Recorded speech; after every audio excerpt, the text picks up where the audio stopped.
gardeners alike, many people have patios, and the patio brings pleasure to many people. This video will take a look at the plant subjects, which we can have on the patio veranda. We'll take a look at troughs, hanging baskets, and many different forms of plants, and obviously how to make them in the video ahead.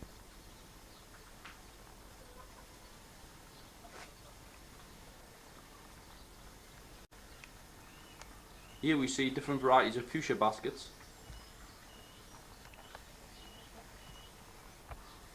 These would be good to go out and hang around the patio area or on the front entrance of anyone's house. We look at some mixed baskets further across.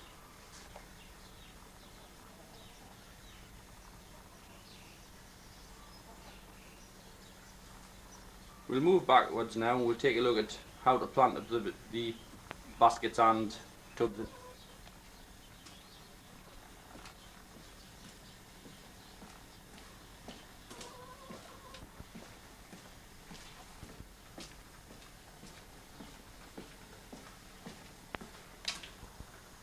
Right, we're on another trench of pot leeks at the present moment. This is the jumbo leek, originates from Paul Harrigan. Once again, quite a nice formation to the plant. Nice broad flags, I'm quite happy with them. The only thing that I'm not suited with is we've got quite a bit of puckering in the flags here, and this is virus in the plant. It's also got a lot of yellow streak virus, and to be honest, I've also had an attack of red spider mite, which I've now counteracted with Cybele. I've been using Cybele on them. Using any chemical like this, you have to be careful and always spray on at night time, because the hot sunshine will dry the chemical onto the plant and it will burn. So be very careful when you're spraying anything like this. Once again, these are only getting water, nothing else, and even then they're not going to get very much water at the present moment. These are sitting around about 11-inch mark, and for the time of the year it could possibly be too big. It's a new leek to me, so I don't really know. It has broke world records, so I'm quite happy with 11 inches at the moment. I know some people, especially Paul Harrigan, I know he has got leeks around about the 14-inch mark at the moment, but I don't know if these will see September shows or not. We'll take a look at some of the stump carrots and one or two of them. Right, we're on to the stump carrots now. Now this is the first sowing of stump carrot which we made, and really the tops are very large, and I've just bared one away here. If we can possibly zoom in onto that, I don't know if we can see. They're coming on fairly well. I'm only hoping they're not going to be too soon. But I have got some shows at the end of this month, so obviously we'll make a start putting stump carrots in and we'll see what they're like. I've managed to keep the carrot fly at bay by regular spraying, which I'm quite pleased about. The only problem I've had is I've had the odd carrot which I've had to pull out with a disease called sclerotonia, which is really a disease from the oilseed rape, and it's known as white rot. What happens, the outer foliage turns red first and gradually it works its way into the centre, and the centre is completely black. And they reckon that the prevention for this is to spray with Robro. One thing I would say, once you've bed a carrot down, or check on all the carrots, make sure you bank enough either soil or compost or sand back up around the top of the plant, the crown of the plant. We don't want any greening in the carrot. Any greening is a fault, and obviously, we don't want points taken off for this particular fault. So they're growing away quite nicely. Once again, a regular spray routine. As for watering, basically they don't get a lot of water now because we don't want carrots to split, but obviously I don't want the compost to dry out, so we're just keeping enough moisture there to keep the compost nice and moist, and that's all. We'll have a look at the exhibition. Now these are just the eating peas along the front, and this is just really any visitors we have. It's to keep the thieving hands off the exhibition peas, which are just starting to form here. Having said that, I like to pop a pea myself, so there we are, not bad little eating peas. Absolutely beautiful. As we see here, these are the exhibition peas, and these are trained cordon style up the cane. Peas are just starting to form, and we have a few flowers here. Usually I would remove these because obviously I'm looking for peas for later shows. But as it happens this year, I've got shows in 3 weeks' time, so we're starting to let the likes of these peas form. We shouldn't really be touching the peas because they have a natural bloom on them, and every time we touch them we knock the bloom off. So, you know, try and let the peas hang as best as possible. I also have later peas on this side, which should hit on for me for later shows. We haven't grown a lot, there's only 20 peas in here. They're growing quite happily. I'll remove any tendrils which appear. They are no good to the plant, they just take a little bit of energy from it. So remove these as the plant's growing up, and obviously any side growths which come out, not the flowers, but any side growth such as another stem, that would be removed, and the plants should be tied in at regular intervals to save any from being snapped off. So once again, the peas are growing quite happily. Plenty of water, but no fertiliser whatsoever. They do make their own nitrogen, so I'm happy with those at the moment. We'll take a look at this. Right, if you remember, we were preparing the celery beds, I think, the last time we took a look at these. What we've done, we've placed black buckets, if we can look along the front row. Black buckets, these are florist buckets, like a 2-gallon pail. The bottoms have been removed, and these have been placed around the celery just to keep the sticks growing nicely upwards. What I used to do, I would have the celery grow in different parts of the garden, and I've had quite a lot of problems with part rot. I used to, have a lot of people come to look at the celery, and, well, not just celery, everything in the garden, and I used to like the colour to be nice and dark, because it obviously looks better. But every time I've had dark celery, I found out that I have had heart rot, and I've possibly had too much nitrogen in the beds. We've really cut down on the fertiliser content, and I'm quite happy with this. This is the colour celery should be. It's a fairly pale green, with nice young growth coming out of the centre. This variety is ideal. We have 1 or 2 white from the bottom end here. Really, the blanching process hasn't started yet, but it will be ready to start in the next week or 2. I would imagine we'd probably just use possibly the brown 4-stone potato bags. It just depends really what we can get our hands on. But as I say, the only thing that we're doing here, which we're not doing in other parts of the garden, is watering every day. They've never had fertiliser, wouldn't feed the celery at all. Water every day, plenty of water. Once again, we have the layer flat tubing underneath the black and white polythene, which makes the job fairly easy. The only other thing which we do on a regular basis is check for slugs, lay slug pellets around the plants, and I also spray with slugget, liquid slugget, to try and prevent any slug damage on the young sticks. So I'm quite happy with the celery. We have a few French beans here, just starting to flower, as we can see. Once again, these are grown black and white. It'll help to keep them clean. There's no beans there at the present moment, but it'll not be long once we see the flowers. So we should get a nice crop of beans. Leek seedlings across here, just looking for new strains. I don't know whether these will come good or not, but there's certainly, I would say, at least half a dozen looking fairly decent at the moment. If we can move up onto parsnip beds and carrot beds now, we'll just have a quick look along the rows here. As we see here, we're on the carrot bed, and we can see the green layer flat watering hose lying down between the carrots. As we come along here, we come onto the black and white polythene. This is just an experiment for me for the first year. These tops are probably a little bit larger at the moment, but don't forget they were sown a little bit sooner than the carrots further along. I'm quite happy with these, but we have had a problem once again with the sclerotonia disease on 1 or 2. A little bit brown foliage on this particular carrot.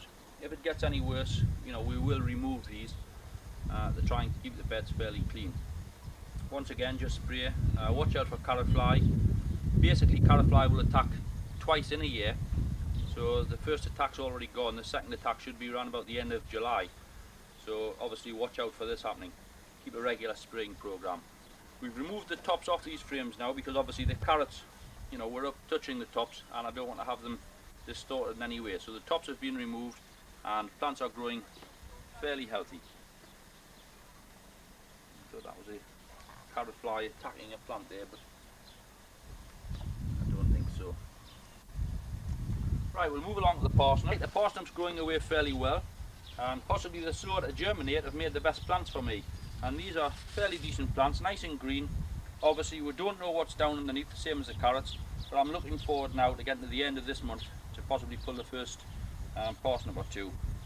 I haven't been down around the necks of any, around the top of the parsnip, because if we do this and scratch the parsnip anyway, it will allow the canker to get into the parsnip. So as I say, these haven't been touched, they've only been sprayed and watered once or twice along with the carrots.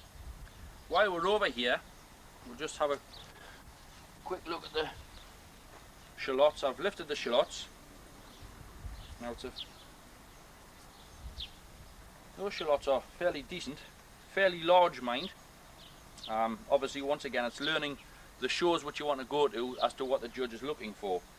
Obviously, we have a lot of smaller shallots, which we'll look out for the small pickling shallots. I don't know if they'll make the grade or not, but they're not bad.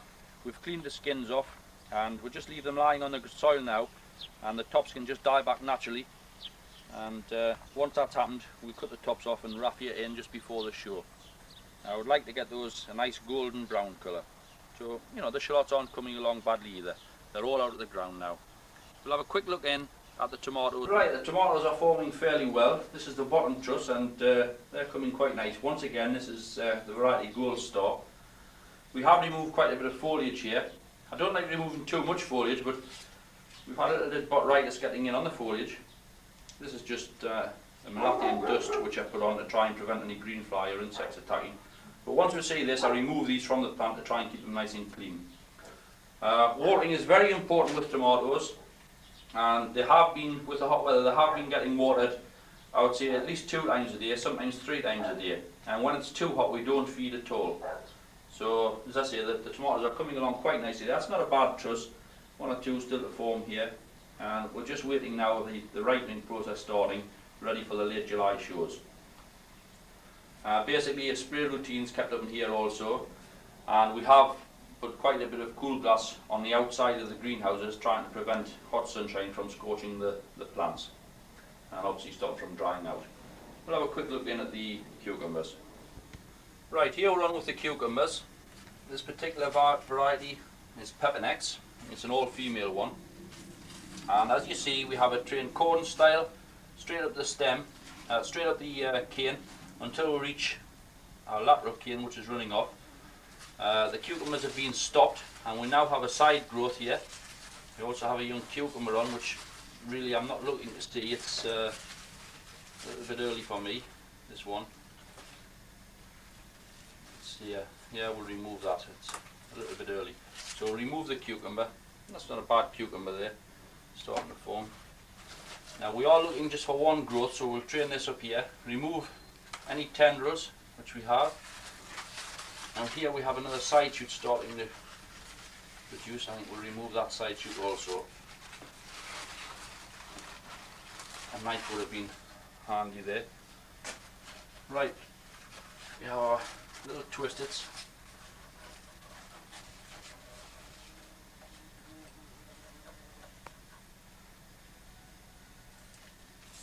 Be careful not to snap the young plants, the young growth.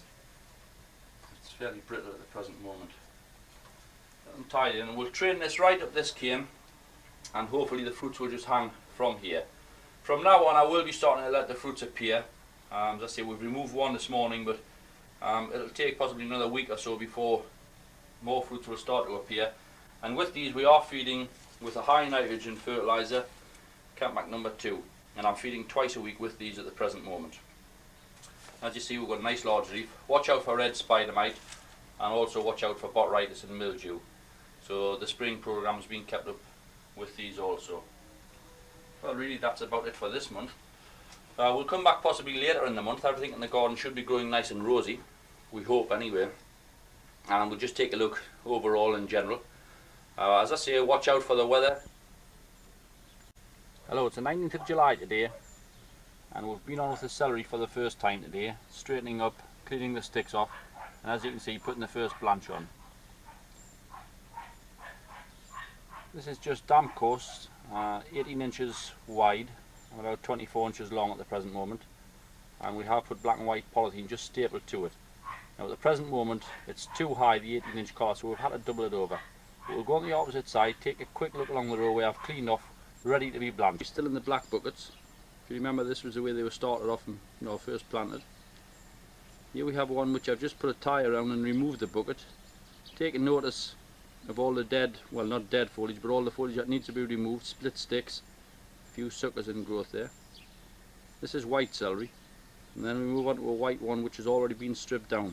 Quite a bit of difference in size, as you can see, because we have stripped a fair few sticks off here, and obviously all the suckers. Moving on to the pink, which is always a lot smaller. These ones have all been stripped down, just ready for the blanching process to start. We look along the road, we'll come to one that hasn't.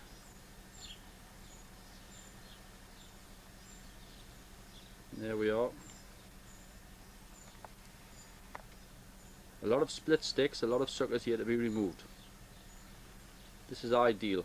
Now the pink celery is always smaller in size, but it always has a finer stick and probably better quality, and it doesn't split later on due to the fine stick.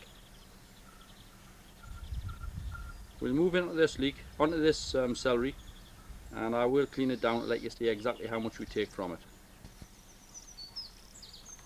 Right, we're on the celery. Take notice we have just put a tie around it. This is just to keep the sticks upright so I can say exactly what I'm removing.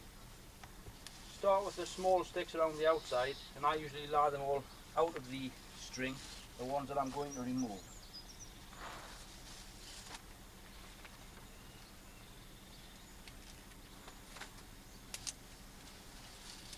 These are all good healthy sticks, but there's a bent one which we don't want, so I will remove that one.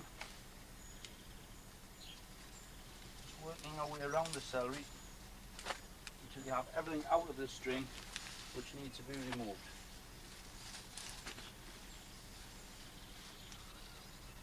And that's not bad actually. We'll remove all of those.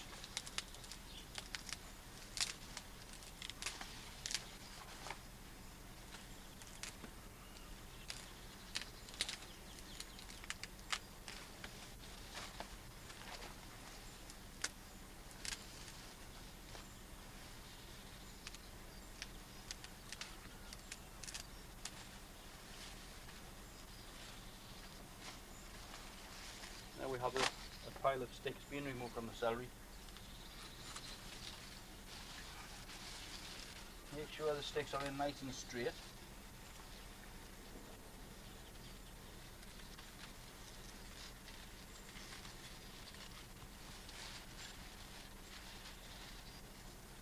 the string just a little. Right, here's the black damp course, 18 inches that way, which is our height, and 24 inches in length. Now as I say, 18 inches is a little bit high at the moment, so I am going to turn it over just a little bit, about 3 inches. And also this takes the sharp edge off the damp course. It's really better with two people, want to help you put this on, but you can manage yourself.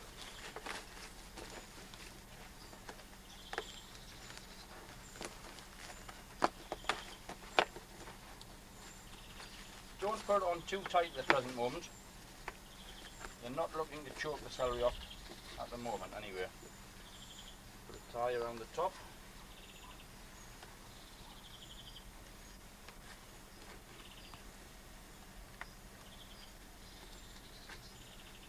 And then we'll remove this top tire and place this around the bottom.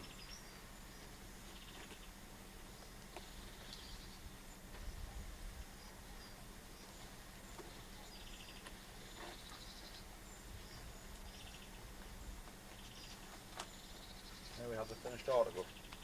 The only other thing I would suggest doing, once you've got the celery down like this, I would spray it with Slug-It, which is a liquid slug repellent.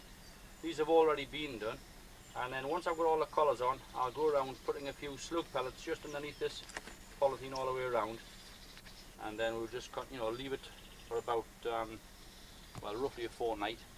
And when the fortnight's up, we'll remove all the collars, and any more sticks that have split or need removing, we'll do it as the celery's growing.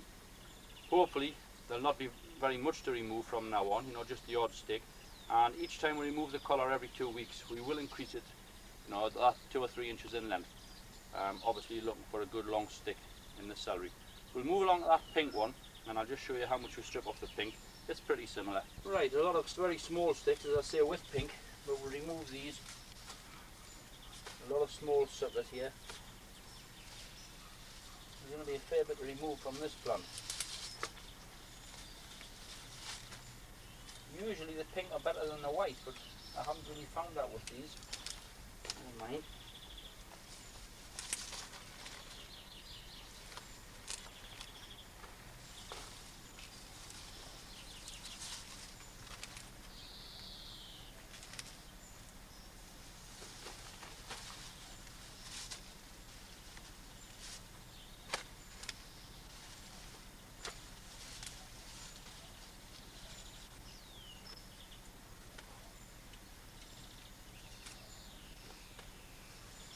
once you've got them all out of the string, which you intend to remove, that's the time to remove them. We'll take that one off as well. Right, there's a fair few to remove here. Let's start again.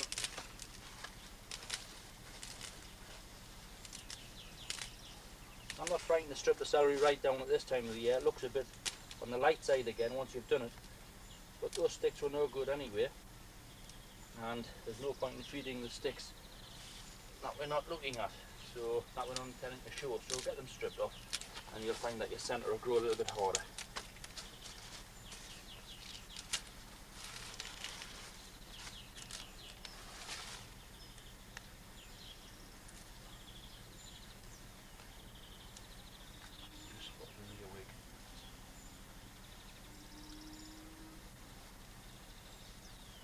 The earwig there. Get him out, we don't want him in the celery. There we are, it's a nice little head of celery that, for all it's on the small side. Straight sticks, very good quality there now. Once again, the damp course would be put in position with the black and white polythene stapled onto it. A little bit shorter because these aren't quite as high. And once again, these have been sprayed with slugget, and we will be putting slug pellets underneath here as soon as we have the process all finished. So that's the situation with the celery. And as I say, on the 19th of June here, July here today, we could really start any time in the last week or so, depending upon which shows we're really looking at. But as I'm looking for to start exhibiting late August right through into September, I think now is about the right time, and obviously we'll follow the progress. Good morning, we're on August the 10th here today, and this is really just to show you that we've now got the onions lifted. It's very windy today, so I'm not going to attempt to take you outside because it would spoil the effect of the sound in the video. But what we can show you is we've now got the onions up. What I've done, I've selected the best 14 shaped ones out. It doesn't seem to be a lot out of all the onions we had, but I'm not looking for a lot of onions, so that's an ideal onion. It's roughly what we're looking for. Not large, these onions are only 18 inches. Some of them are actually only 16 inches. But on collections of veg, I would think once they're dressed off and get a nice skin on them, they should be ideal. I usually reckon it takes about 4 weeks to get a good finish on them and get a nice golden skin on, like we have on the shallots, nicely browned off there. We'll come on the shallots in a moment. Now when this one's been done, what I usually do, we have one here which has just been skinned down. I'll just use Johnson's talcum powder, the baby powder. Put a sprinkling on my hand and coat the onion with it.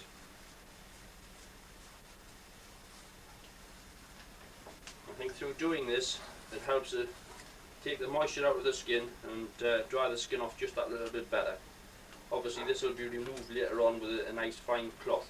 That one's ready. I usually add a little bit benylate with it, possibly, just to prevent any disease setting in at this time of the year. But there we have the pair of onions. One slightly larger than the other, but these will have to go down on single trays. Work your way through these. Set them up on soft tissue just to stop them rolling about. An airy place, it doesn't really matter whether it's dark or light. Not direct sunlight, as it'll crack the skins on the bulbs. And wait until they ripen up nicely. You want a good brown skin on if possible. Moving down to the shallots here, we only had 6 shallots in the garden, which we halved and made 12. I've ended up with about 30 shallots, but obviously it's still not enough to get a good pick from. We have got 1 or 2. That's a lovely little shallot. I don't know if you can see that well enough, but that's a nice little shallot there, and it's got a lovely finished skin on it. So if I'd had half a dozen like that, these ones aren't bad at all. I've actually just been taking a few skins off this morning that have cracked, but they're nicely browned off underneath. Anyway, that's about all today. As I say, it's very windy outside, so I'm not going to go out, but hopefully either tomorrow or the day after, as soon as the wind dies down a bit, we will go out and have a look at the celery and other classes that we've got outside. Right then.